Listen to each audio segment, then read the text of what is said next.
ये कहानी है विक्रम की, जिसे उस कड़ाके की ठंड वाले साल में उत्तराखंड के एक बेहद दूर दराज और कटे हुए गांव देवगढ़ के सबसे पुराने और खौफनाक चीड़ वन यानी देवदार और चीड़ के पेड़ों के जंगल की रखवाली का जिम्मा सौंपा गया था। देवगढ़ के इस जंगल के बारे में कई खौफनाक कहानियां मशहूर थीं। गांव के बुजुर्ग अक्सर अलाव के पास बैठकर फुसफुसाते हुए बताते थे कि चीड़ वन के कुछ पेड़ तो सदियों पुरानी हैं और उनमें ऐसी आत्माओं का वास है जो इंसानों की मौजूदगी को बर्दाश्त नहीं करती। दिसंबर की एक जमा देने वाली सर्द और कोहरे से भरी रात थी। विक्रम ने अपनी भारी जैकेट की कॉलर को ऊपर चढ़ाया, हाथ में एक मजबूत लोहे से परत चढ़ा डंडा और एक हैवी ड्यूटी टॉर्च लेकर जंगल की पगडंडी पर चल पड़ा। कोहरा इतना घना था कि टॉर्च की रोशनी भी कुछ फीट आगे जाकर सफेद धुएं में दम तोड़ रही थी। जैसे ही उसने जंगल की सीमा में कदम रखा, उसे लगा जैसे हवा का तापमान अचानक शून्य से भी नीचे गिर गया हो। पेड़ों के बीच से गुजरती हवा ऐसी आवाज कर रही थी मानो कोई दूर खड़ा दर्द में कराह रहा हो। जंगल के बिल्कुल बीचों बीच चीड़ के विशाल पेड़ों से घिरी एक बहुत पुरानी लकड़ी की मचान यानी वॉच टावर बनी हुई थी। ये मचान इतनी ऊंची थी कि वहां से पूरे जंगल पर नजर रखी जा सके। विक्रम सीढ़ियां चढ़कर मचान पर बैठ गया। चारों तरफ सिर्फ झींगरों की कर्कश आवाज और उल्लुओं की डरावनी हूटिंग गूंज रही थी। रात के लगभग 2 बज चुके थे। अचानक विक्रम को मचान के ठीक नीचे सूखी पत्तियों और चीड़ के शंकुओं पर किसी के चलने की भारी आवाज सुनाई दी। चर चर चर आवाज ऐसी थी जैसे कोई बहुत भारी चीज अपने पैर घसीटते हुए चल रही हो। विक्रम ने तुरंत अपनी टॉर्च नीचे की तरफ जलाई।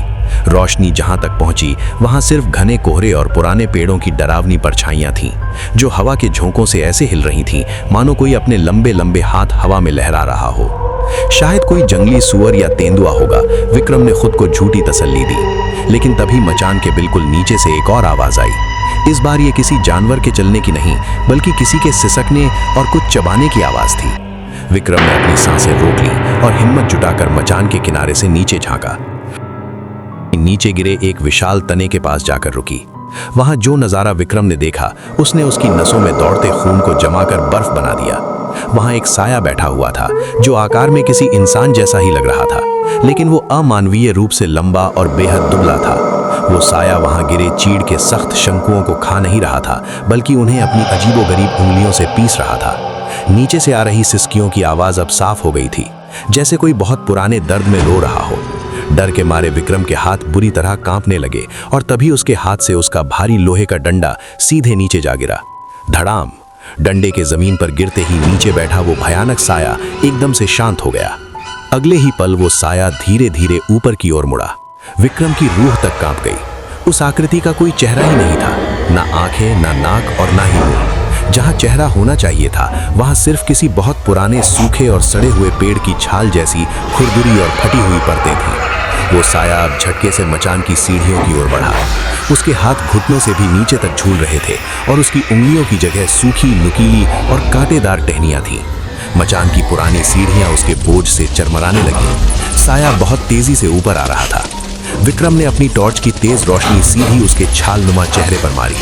रोशनी पड़ते ही वो साया एक पल के लिए ऐसे ठिठका जैसे उसे रोशनी से भयानक दर्द हो रहा हो।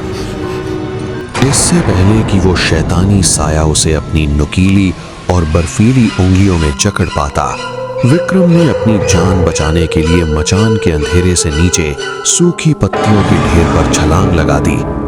नीचे गिरते ही उसके टखने में एक भयंकर दर्द की लहर दौड़ गई, लेकिन मौत के उस खौफनाक मंजर ने उसके शरीर को सुन्न कर दिया था।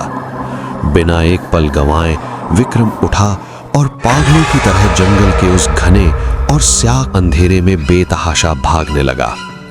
उसे हर कदम पर साफ महसूस हो रहा था कि कोई उसका पीछा कर रहा है।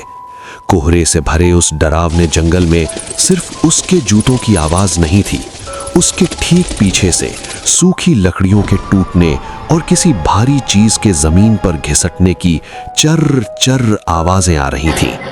ऐसा लग रहा था मानो वो साया जमीन पर नहीं बल्कि पेड़ों की डालियों से छलांग लगाता हुआ उसका शिकार करने आ रहा हो। कंटीली झाड़ियां विक्रम के कपड़े फाड़ रही थीं और उसकी त्वचा को चीर रही थीं, लेकिन वो रुका नहीं। विक्रम की सांसें उखड़ रही थीं, सीने में जैसे आग लग गई थी और कड़ाके की ठंड में भी उसका पूरा शरीर पसीने से भीग चुका था। उसने गलती से भी पीछे मुड़कर देखने की हिम्मत नहीं की। उसे पता था कि अगर एक पल के लिए भी उसकी नजर उस साए से मिली तो उसका बचना नामुमकिन होगा। भागते भागते अचानक उसे अपनी गर्दन पर एक ठंडी, सड़ी हुई पत्तियों और कच्चे मांस जैसी बदबूदार सांस महसूस हुई।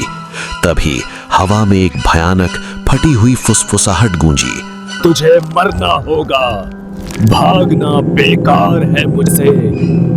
तुझे यहाँ नहीं आना चाहिए था, तेरी मौत तुझे यहाँ लाई है। अब तू भी यहीं रहेगा। इस जंगल से अब तू नहीं बच सकता। तू अब मेरा शिकार है। और जंगल के उस भारी सन्नाटे को विक्रम की एक दर्दनाक चीख ने हमेशा के लिए चीर दिया।